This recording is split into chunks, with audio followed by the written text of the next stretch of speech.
सभी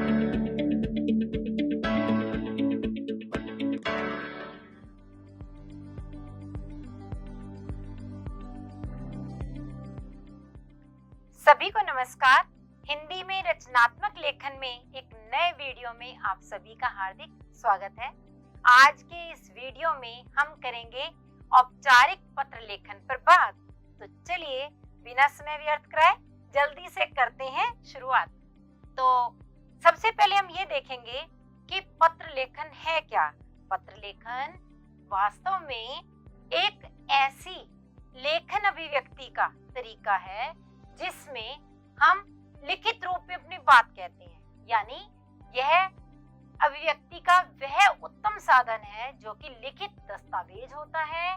और पत्र लिखने की परंपरा बहुत प्राचीन काल से चली आ रही है। तो पत्र होते कितनी प्रकार के हैं यह भी जान लें। पत्र दो प्रकार के होते हैं, एक तो अनौपचारिक पत्र और दूसरा औपचारिक पत्र। अनौपचारिक पत्र नाम से पता चल रहा है जिसमें कोई औपचारिकता है ही नहीं, यानी अन और औपचारिक जिसमें कोई औपचारिकता नहीं है। और ऐसे पत्र संबंधियों, मित्रों, परिवार के सदस्यों को लिखे जाते हैं। और इसमें कौन कौन से पत्र आते हैं, जैसे बधाई पत्र, शुभकामना पत्र, निमंत्रण पत्र, सांत्वना पत्र या फिर किसी भी प्रकार की जानकारी अथवा सलाह देने के लिए लिखे गए पत्र। अब हम बात करेंगे औपचारिक पत्रों की। मतलब इसमें औपचारिकता अवश्य रहेगी और इसमें बहुत अधिक विस्तार में बात नहीं की जाएगी। ये पत्र ऐसे होते हैं जो कि हम उन लोगों को लिखते हैं जिन व्यक्तियों के साथ हमारा व्यक्तिगत संबंध नहीं होता। आप समझ गए होंगे, अधिकारियों को लिखे जाने वाले, कार्यालय में लिखे जाने वाले जो पत्र होंगे वो इसी श्रेणी में आएंगे। तो ये पत्र कौन कौन से हो सकते हैं, देखिए, शिकायती पत्र, संपादक के नाम पत्र, पूछताछ एवं समस्या मूलक पत्र और किसी सरकारी अधिकारी को दिया गया प्रार्थना पत्र। और इसी श्रेणी में आवेदन पत्र भी शामिल होते हैं। तो आपने जान लिया अनौपचारिक पत्र कौन से हैं, औपचारिक पत्र कौन से। आज हम बात करेंगे औपचारिक पत्रों की। तो पहले एक बार हम इसका प्रारूप समझ लेते हैं कि औपचारिक पत्र लिखते समय हमें क्या ढांचा रखना है, किन बातों का ध्यान रखना है। तो औपचारिक पत्र का प्रारूप इस प्रकार से है, जिसमें सबसे ऊपर प्रेषक का पता आता है, फिर दिनांक लिखा जाएगा, उसके बाद जो पत्र को पाने वाला है उसका नाम, पद और उसके कार्यालय का पता। फिर हम यहाँ पर विषय लिखते हैं कि किस बारे में पत्र लिखा जा रहा है और यहाँ संबोधन किया जाएगा। संबोधन अधिकारियों के लिए आदर सूचक है या फिर औपचारिकता से भरा कैसा संबोधन है वह पत्र के विषय पर निर्भर करेगा। और उसके बाद आएगी मुख्य विषय वस्तु, जो कि प्रायः हम इस तरह से शुरुआत कर देते हैं, निवेदन यह है कि, फिर अपनी बात पूरी हम कह देंगे।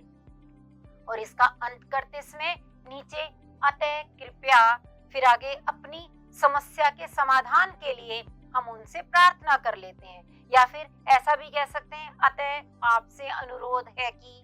तो इस प्रकार कह करके यह समाप्त किया जाता है। और अंत की औपचारिकताएं जरूरी हैं, वो क्या, धन्यवाद, स्वनिर्देश, यानी जैसे हम लिखते हैं भवदीय या आपका हितैषी या फिर आपके आज्ञाकारी, इस तरह के शब्दों का प्रयोग स्वनिर्देश के लिए किया जाता है।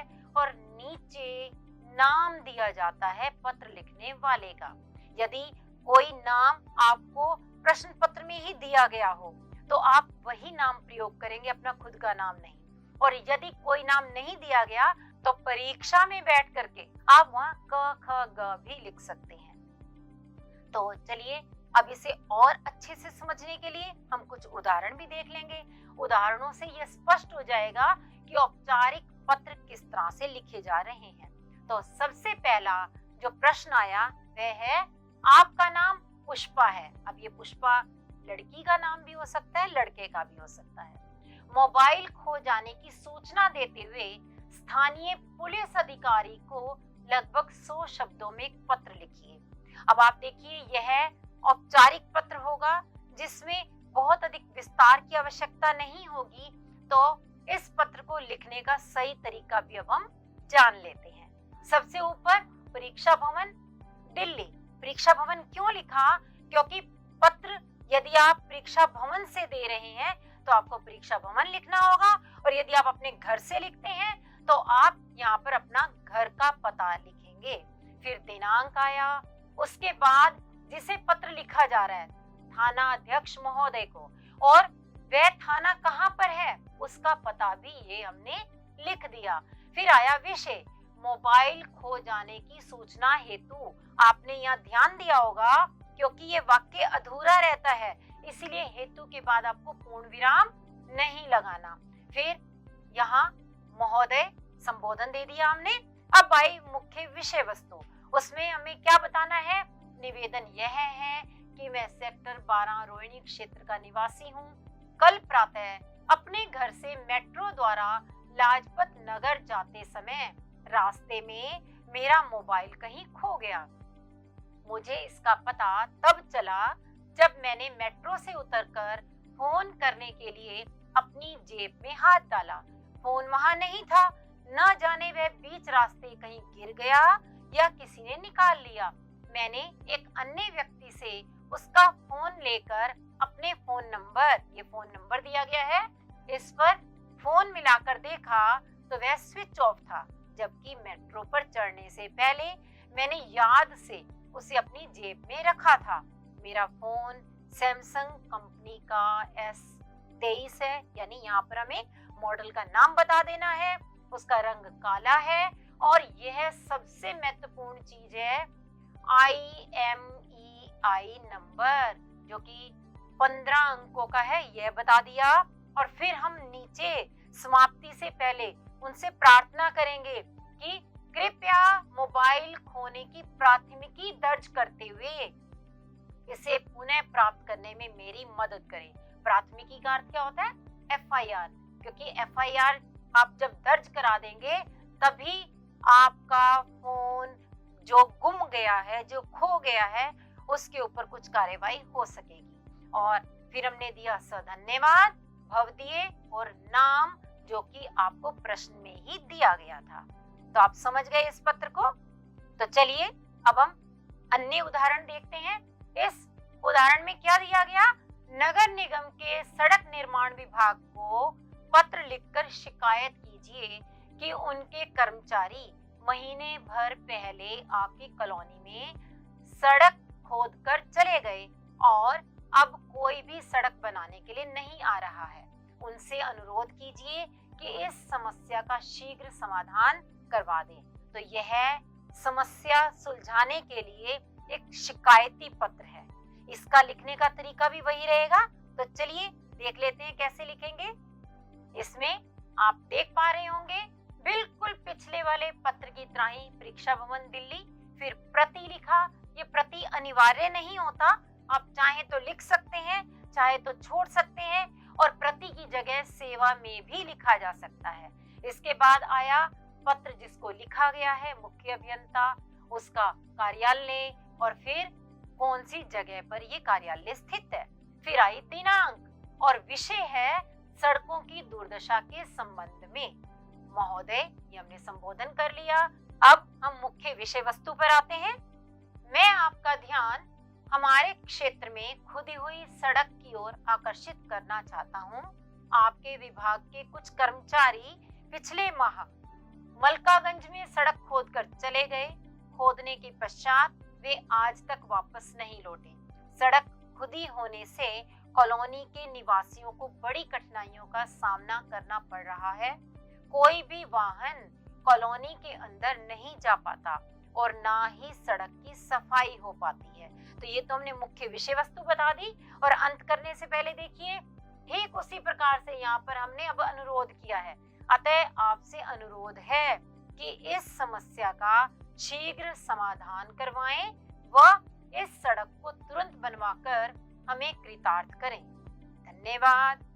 भवदीय और क ख ग, क्योंकि यहाँ इस पत्र में आपके पास कोई नाम नहीं दिया गया था, तो इसीलिए यहाँ हम अपना स्वयं का नाम ना लिख करके क ख ग लिखकर इसे छोड़ रहे हैं। आगे बढ़ते हैं। अब देखते हैं तीसरा उदाहरण। अपने विद्यालय के प्रधानाचार्य को चरित्र प्रमाण पत्र प्रदान करने के लिए प्रार्थना पत्र लिखिए।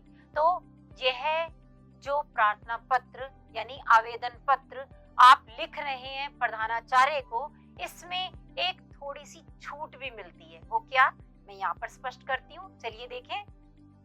प्रति प्रधानाचार्य महोदय, फिर अपने विद्यालय का नाम और स्थान, उसके पश्चात आई दिनांक और फिर विषय, चरित्र प्रमाण पत्र लेने हेतु, फिर संबोधन। महोदय, सविनय निवेदन यह है कि मैंने आपके विद्यालय से गत वर्ष 10वीं कक्षा उत्तीर्ण की थी। मेरे पिताजी का स्थानांतरण जोधपुर हो गया है। मैं अपने परिवार के साथ वहां जा रहा हूं। वहां 11वीं कक्षा में प्रवेश लेने के लिए मुझे चरित्र प्रमाण पत्र की आवश्यकता है। मैं आपके विद्यालय में छात्र परिषद का उप प्रमुख रह चुका हूं और विद्यालय में आयोजित हुई अनेक प्रतियोगिताओं में कई प्रमाण पत्र जीत चुका हूं। अतः आपसे अनुरोध है कि मेरी शैक्षणिक योग्यताओं का उल्लेख करते हुए मुझे मेरा चरित्र प्रमाण पत्र प्रदान करें। आपकी बड़ी कृपा होगी। धन्यवाद, आपका आज्ञाकारी, और फिर क ख ग। यहाँ आप देख पा रहे होंगे सबसे ऊपर यहाँ हमने परीक्षा भवन वाली बात छोड़ दी। आप छोड़ सकते हैं केवल ऐसे प्रार्थना पत्रों में। इसीलिए हमने यहाँ पर क्या शुरुआत की, प्रति से। यदि आप परीक्षा भवन और वे दिनांक जैसे पहले लिखते चले आ रहे थे उसी प्रकार से लिखते हैं तो भी आपको अंक पूरे ही मिलेंगे। लेकिन यदि छोड़ भी दिया तो इस बात पर भी अंक नहीं काटे जाते। तो आपने समझा कि औपचारिक पत्रों को किस प्रकार से लिखा जाता है, लेकिन अच्छी तरह से तभी जान पाएंगे जब आप स्वयं अभ्यास करेंगे। तो इसीलिए आपके पास आ रहा है कुछ अभ्यास कार्य, इसका आप स्वयं अभ्यास कीजिए और पत्र लेखन में अपनी पकड़ बना लीजिए। हम फिर मिलेंगे नए वीडियो में। धन्यवाद।